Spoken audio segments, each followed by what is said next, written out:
দ্বিতীয়ত জামায়াতে ইসলামী বাংলাদেশের রাষ্ট্রীয় ক্ষমতায় আসতে পারবে না বলে মন্তব্য করেছেন বিএনপি স্থায়ী কমিটির সদস্য গয়েশ্বরচন্দ্র রায়। তিনি বলেন, ৭১-এর রাজাকাররা দেশ চালাবে, এটা অসম্ভব। জনগণ ভোট দিলে জামায়াত ক্ষমতায় আসতে পারবে না কেন? প্রথম প্রশ্ন।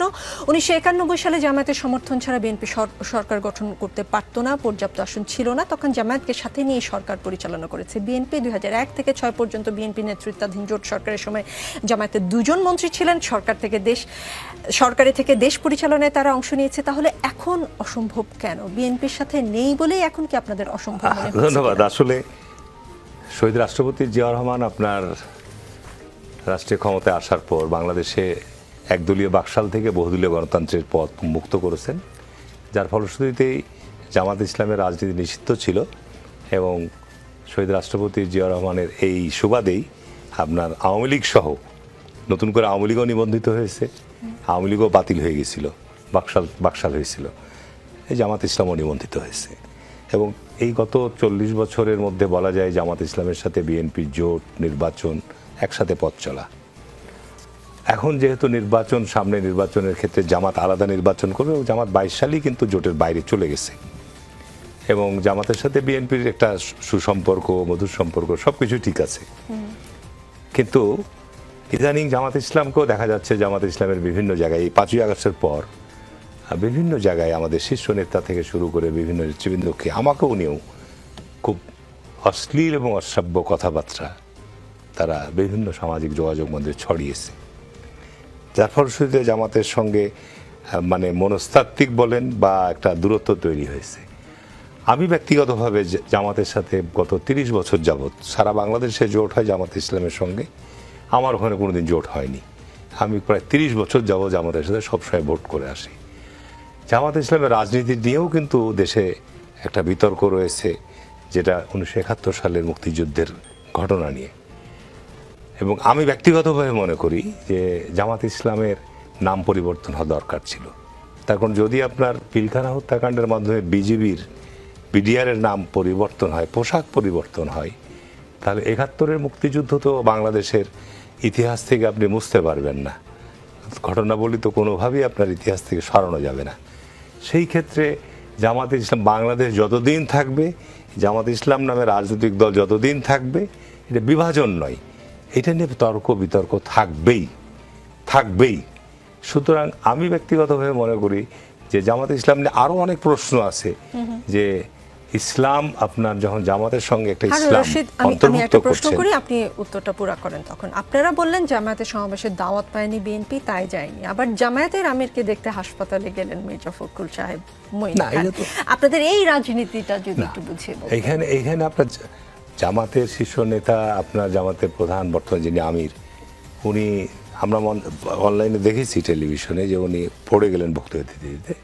স্বাভাবিক কারণ এটা তো শিষ্টাচারের অংশ, রাজনীতিতে তো শিষ্টাচার থাকতে হবে। উনি যখন এরকম একটা ঘটনা, স্বাভাবিক কারণে সঙ্গে সঙ্গে হাসপাতালে খোঁজ নিতে যাওয়া, এটা তো আমি মনে করি একটা শিষ্টাচারের বড় অংশ।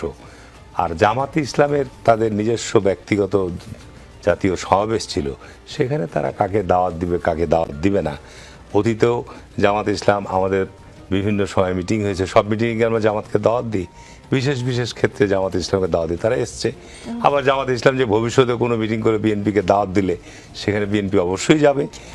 যে কারণে আপনার এটা আমি মনে করি না যে খুব বিশেষ কোনো বড় আপনার নিয়ে আলোচনার কোনো বিষয়।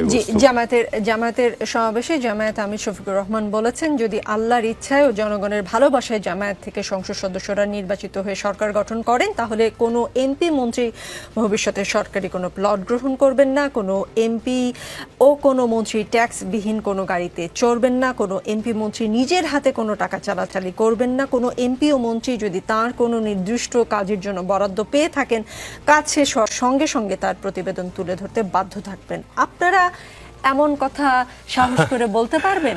বিএনপির এই সাহস আছে?